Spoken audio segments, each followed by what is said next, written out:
Who will win? The fanatical followers of the Eon of Erudition, or the audacious plots of the monarch playing against heaven? The Atavissearch Forest's monkey creatures, the steel soldiers reviving the Emperor, that Theoros' visage of arrogance. On her chessboard, all faded to null. In the name of Amphореus, I will grant freedom to blind faith. The monarch stood before the inorganic throne, driving the scepter into the Emperor's vacant gaze. Even the gods beyond the sky shall crumble like the Titans, as she swears to seize the glory of conquering the stars. Who will win? The immortal faithfuls of the Eon of Abundance, or the storms dancing between the chessmaster's fingertips? The pawns slay the birds, the horses trample the wolves, the chariots smash the trees, and the queen severs the head of pestilence. In the name of Amphореus, I will grant immortality eternal rest. The Xianzhou lays forth the ocean's tribute, which the monarch grants to her loyal Gladius, and upon that night's sorrow-marked visage appears a smile, precious and rare. Who will win? The raging waves of war from the Eon of Destruction, or the sharp blades of the Empress that has never tasted defeat? Even in the face of the power that swallows the stars, neither monarch nor subject faltered. They would prove their golden blood outshines the lifeblood of the gods themselves. In the name of Amphореus, I will grant destruction to the destruction. The monarch's core flame supplants the flames of annihilation. Soldiers drink deep of the golden blood of the blemished one. She has slain the wellspring of tragedy, once again usurping destiny's crown. Who will win? The light of the esteemed gods beyond the sky, or the core flame lighting up the world in the Imperator's heart? The fury of the stars surges headlong, boiling at the edge of the galactic empire. Mighty factions thrust into her realm, yearning to seize back the splendor of old. In the name of Amphореus. Stellar winds scatter the enemy's remaining ashes, as golden blood once again congeals into familiar epitaphs. The master of the infinite cosmos lifts the edict high, declaring to her boundless, ceaseless realm, I shall conquer the heavens, and all stars shall submit. Chuckling, the Imperator tosses her final pawn, her previous delusions withering away during the game. She wiped off the formations that were purely imaginary and caught a glimpse of rust blooming upon the throne. On the night before the monarch faced fate, she left behind a grand dream of conquering the stars. In time, she shall become but a humble pawn, so that this grand illusion retains a sliver of truth. This world's game is nearing its conclusion, but in the distant future. For the raging and burning ambition. For the flame chase through 30 million creations. For the Imperator's realm and all her citizens. Who will win? I will win. Amphorius will win.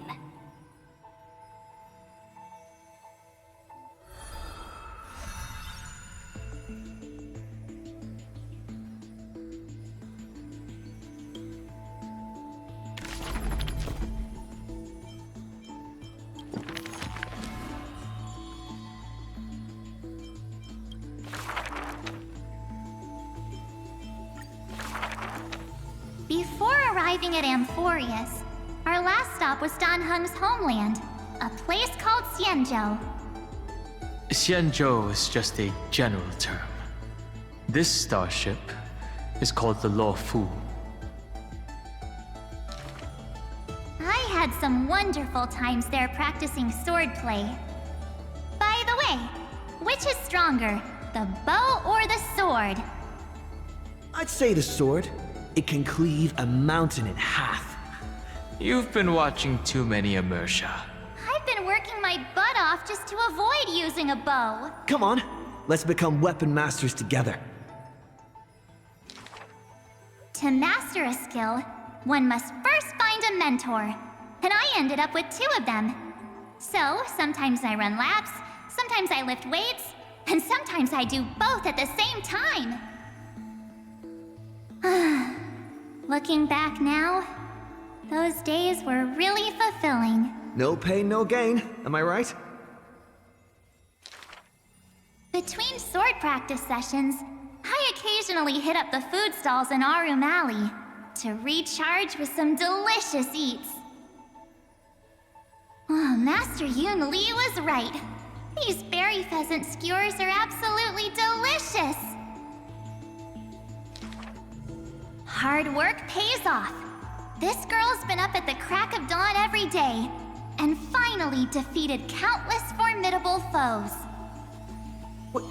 I can testify. March really did defeat countless training dummies. Those wooden dummies aren't exactly easy to break. It takes real skill. Every hero's story needs a villain. And when it comes to the great heroine March 7th's nemesis, it's definitely gotta be Scott. Rather than a freight skiff, maybe an IPC eco-ship would suit him better. Why? After all, he's got a knack for talking like animals. During the decisive battle, I defeated Scott with my epic move, Star Shatter Shard Supreme! Did you actually master that move? Well, naming moves doesn't cost anything. There's still some space left, and I just happened to find a nice photo. Well, the floor is yours, Master Dan Heng. Don't be ridiculous. It's clearly Dan Heng's brother here. As I thought, March has some hidden powers there too.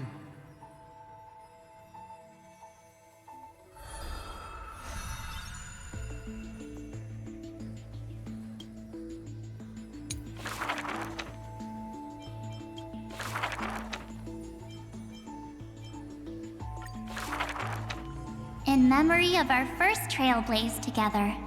The 3 of us. On average, we got a wanted poster for every 3 planets we visited. If I could have used my hidden powers back then, they wouldn't have dared to draw me this ugly. Playing hide and seek with Hook was fun. Those kids under her command have quite the hidden talent. When both players in hide and seek are experts, it will turn into a contest of who can last longer without food. On the day the overworld and underworld were connected, I too took the first cable car. The seats were so hard that day, my butt was killing me. let me teach you a trick. Just keep standing instead.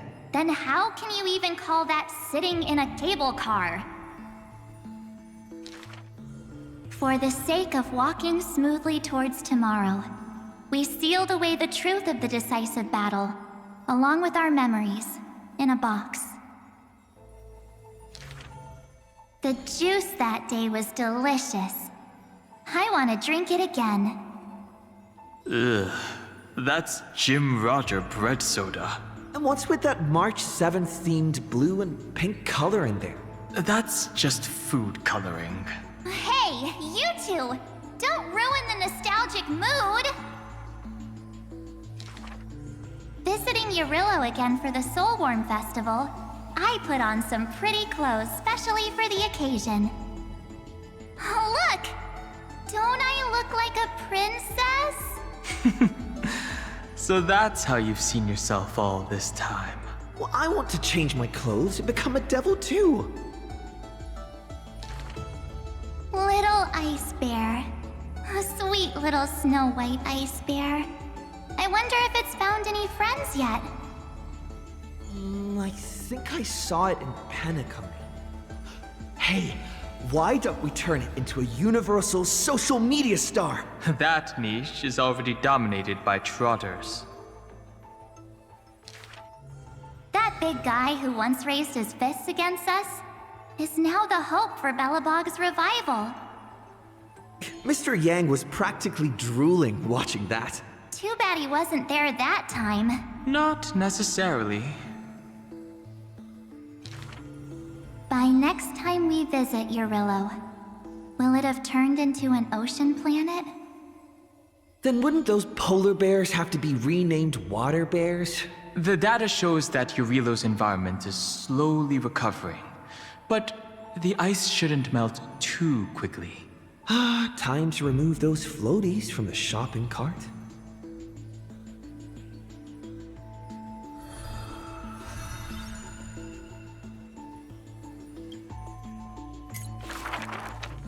I heard I was once frozen in this ice block, drifting all over the universe. That's one way to go on a cosmic hitchhike. If the conductor hadn't hit the brakes back then, I probably would have punched a hole right through the car, huh? Stop being dramatic. The Express was the one that actively scooped you up. I remember there was some six-phased ice left after it melted. I used it to make a little model. Mr. Yang explained that it's called a figure, and then made me watch anime with him all night. That's the highest honor he can bestow. Well, I want a figurine too. Every morning, the Express crew has breakfast together, but they're not always on time. I can't help it. I'm still sleepy. Next time, get up earlier and set an alarm. People who can get up right as soon as their alarm goes off are terrifying. This kind of person is capable of anything. My camera's full of Pom-Pom's photos. It's so much fun dressing up the conductor. Pom-Pom used to have a turtleneck uniform, but they rarely wear it after March came. I love my room so much. I tidy it up every single day. Looking at it now, that photo wall must be the power of memories. By the way, I've been meaning to ask. Where's the wardrobe? Take a guess. I remember Taikian, my most trailblazy of trailblazes. That grand debut cost me quite a few credits. So, what exactly happened? I saw a ball by the road, so I just casually kicked it. And then, bam! It flew right into the ceiling, through the venue. And scored 100 points, too! We'll travel together forever and ever. That line sounds familiar. Memories weave the past, bit by bit. They stretch long behind me, like shadows on the path I've walked. I wonder, what stories will the future me create?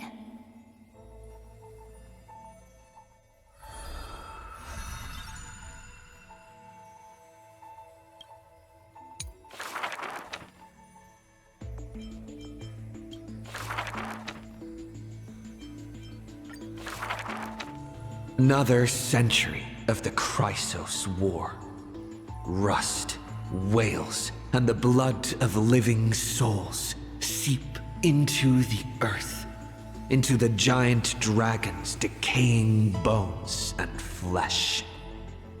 The trembling bedrock is the giant dragon's eyes. They see dromuses reduced to laborers and food. Mythical beasts turned into weapons of war.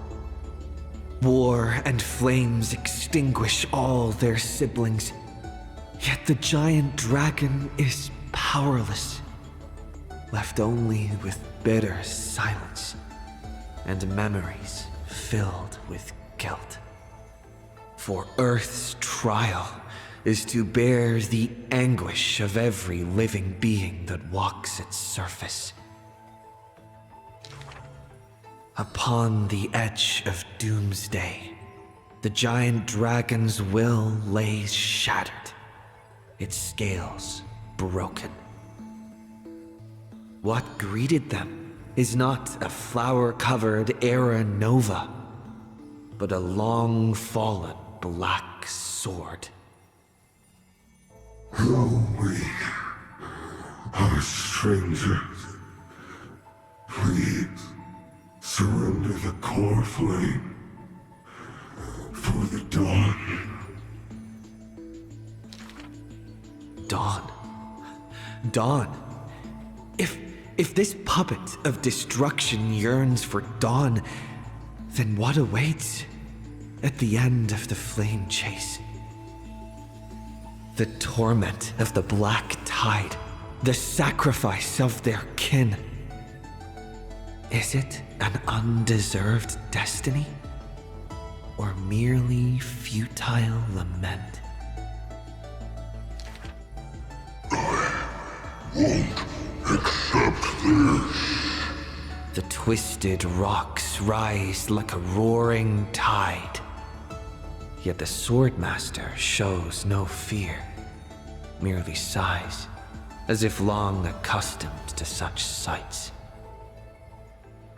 The rusted joints are shattered, one by one. The cracked husk peels away, spilling golden blood.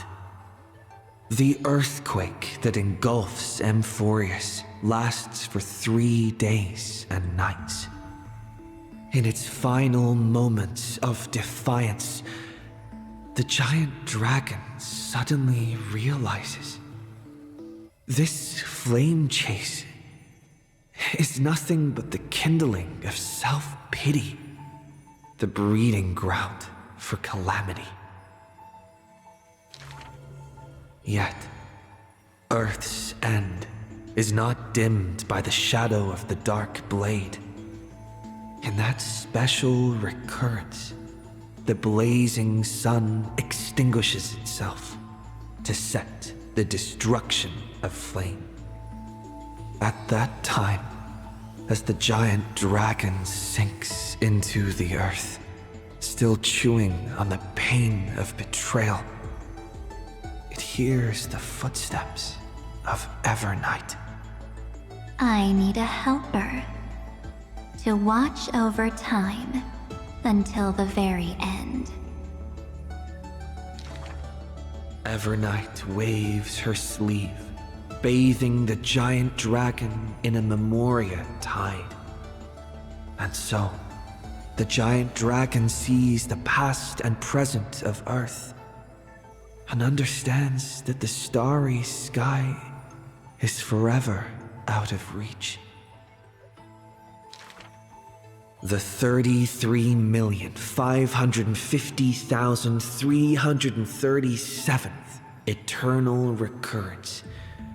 The demigod Terravox feigns their fall, using the tides of memories to dilute their existence, forging an arc with Earth's core flame. In that 1,000 years of defiance, heroes of golden blood meet their tragic end, while the giant dragon remains deaf to their plight, only silently gathering their exiled kin. The pact with Evernight is simple.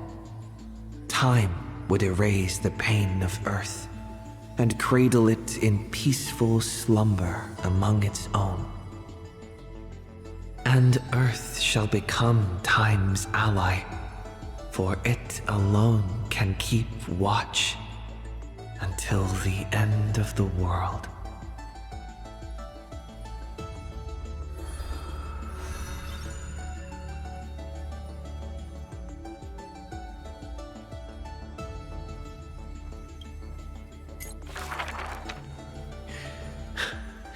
The flame-chasing heroes once scorned the giant dragon, for they refused to crush any foe beneath their feet. A foolish earth beast. A heretic who refuses to serve the flame chase! After staying for several days, the giant dragon bids farewell to the Imperator. The flame chase is a glory that belongs only to the children of humanity. You are a benevolent beast. I had no intention of keeping you captive. A decree to protect innocent lives is about to be issued. All I ask is that you lend a hand to the flame chase in the future. Losses are a constant on the flame chase journey. Yet the giant dragon remembers their creator's command. After leaving the Imperator's capital, the giant dragon shelters small beasts upon its back, only to be hunted by city-states hungry for meat. Arrows pour down like rain, unable to pierce the giant dragon's skin, yet cause the creatures on their back to wail and fall. Until a mighty force of reinforcements brings this tragedy to an end. They raised a shield wall for the giant dragon, then marched forth and crushed that city-state. The mountain dwellers are not a warlike people. Who are you? The leading knight answered loudly. I am Mountain Breaker, Geocles. All the world knows that protecting all of Earth's creations is the creed of the Dromas Legion. The world also knows the Dromas Legion is ever victorious. The giant dragon under the Mountain Breaker is silent, yet unstoppable. Endurance does not help with survival. Mountain Breaker always speaks of his friend this way, while the giant dragon only responds with a low growl. Soon after, when word came that the flame-chasing army targeted Earth, the Dromas riders set forth in full force, all to protect their creator. On the eve of the march, the giant dragon receives a secret message. Your one and only flame chase must be to slay your creator, and then fight to survive. Records state, in the Battle of the Abyss, the Dromus riders were broken after Terravox's betrayal. The Mountain Breaker shed his armor and fell from the cliffs to his end. Earth carved the memories of the betrayal into its strata, until Evernight would leaf through them. Oh, Earth. Time is willing to wash away that pain of betrayal. As a memo sprite, the mighty Mountain Breaker reunites with the giant dragon. His voice trembles in a whisper. That couldn't have been your choice. The giant dragon only responds with a low growl.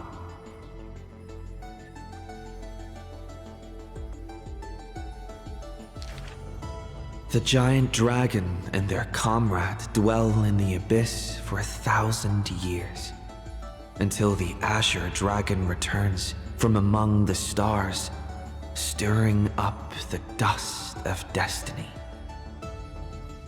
He is one of our kind. The giant dragon lifts their eyelids, gazing at the azure-colored long scion, knowing that dragon's body bears the sworn duty of protection. But in Mountain Breaker's eyes, there is only resolute determination. That is the permanence. The permanence can heal the divine form of the giant dragon. The permanence can guide life past its end. At the edge of the world, watching their comrade's silhouette fade away, the dying giant dragon shakes its head and sighs. The permanence is not a panacea, but rather a bridge.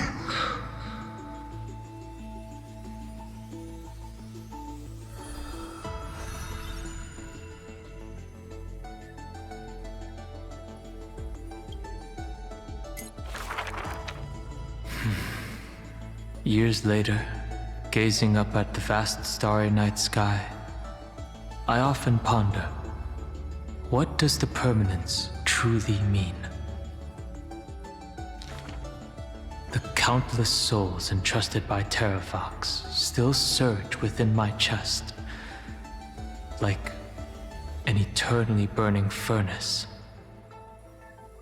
I once thought about finding them a home, and tried to communicate with them in my heart. And yet, the living beings of this world, they are now inseparable from me. As if from the very beginning, they were a branch of my own bloodline.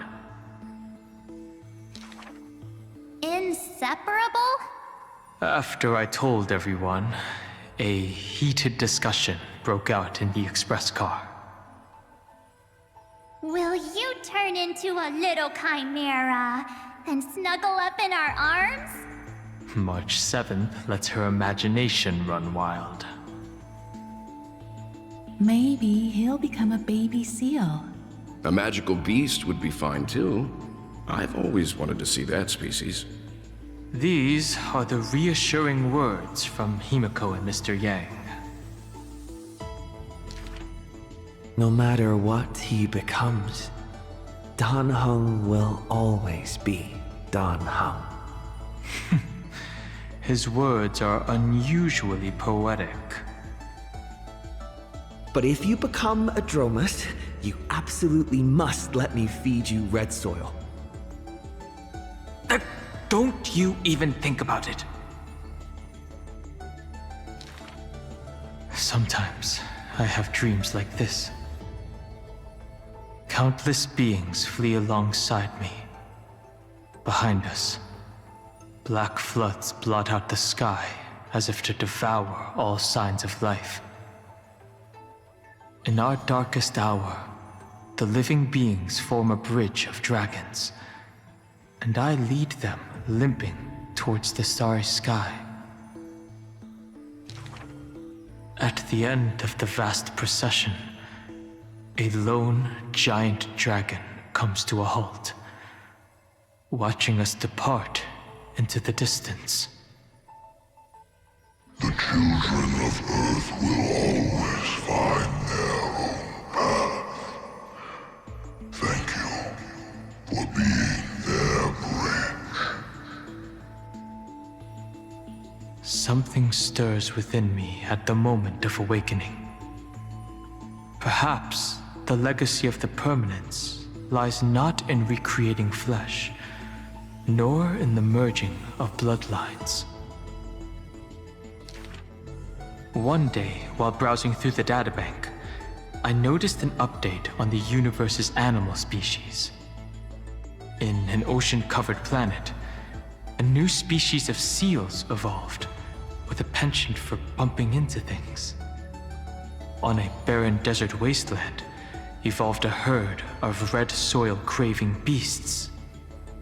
Many familiar silhouettes are now active in the cosmic ecosystem, yet they are not my old Amphorian friends. This is their rebirth. This is life's way forward.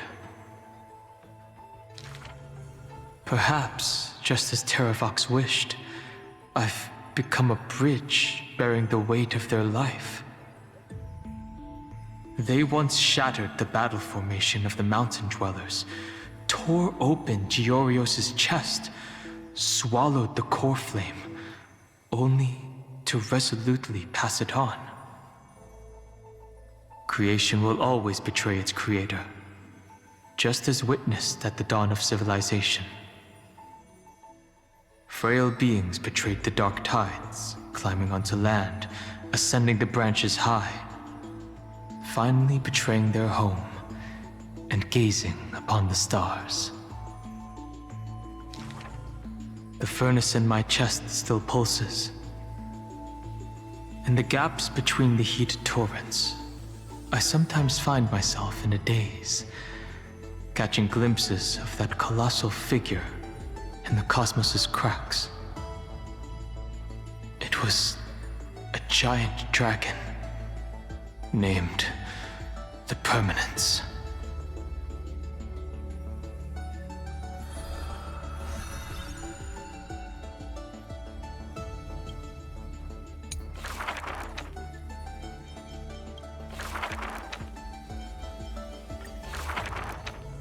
Having beheld the monarch's gifts, she completed her demigod's destiny. The tides within her heart recede, and her requiem draws near.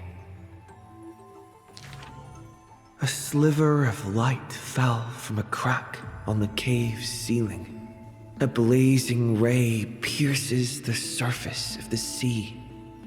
An aching urge to chase the light wells within her, and with a flick of her tail, she drifts toward the breach.